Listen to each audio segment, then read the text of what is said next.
நீதிமொழிகள் 11வது அதிகாரம் 24 வசனத்தை குறித்து நம்ம தியானிக்கலாம். வாரி இறைத்தும் விருத்தி அடைவாரும் உண்டு, அதிகமாய் பிசினித்தனம் பண்ணியும் வறுமை அடைவாரும் உண்டு. இந்த இடத்துல இந்த நாட்களில் நிறைய பேர் நிறைய பேருக்கு உதவிகளை அநேகமாக செய்து கொண்டிருக்காங்க. அவங்கள்ட்ட இருக்குதோ இல்லையோ, அவங்கள்ட்ட இருக்கிறதுலேருந்து அநேகமாக அவங்க உதவிகளை செஞ்சு கொண்டிருக்காங்க.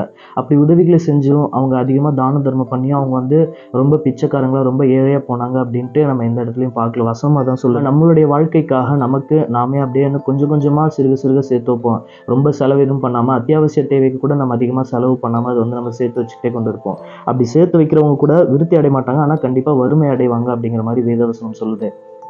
இந்த நாளில் கூட நம்மளுடைய வாழ்க்கையிலும் நம்ம கிட்ட என்ன இருக்குதோ அது நம்ம மற்றவர்களுக்கு கொடுத்து நம்ம அவங்களுக்கு உதவும் போது ஆண்டவர் நம்மளுடைய வாழ்க்கையில் அதிகமாக ஆசீர்வதிப்பார். இந்த நாட்களில் தேவை உள்ளவர்கள் அநேகமாக இருக்கிறாங்க. ஒருவேளை சாப்பாடு கூட கிடைக்காம அநேகர் இருக்கிறாங்க. அதனால் உங்களால் முடிந்த உதவிகளை நீங்கள் அநேகருக்கு செய்யுங்க. ஆண்டவர் உங்களுடைய கையின் பிரயாசத்தை ஆசீர்வதிப்பாராக.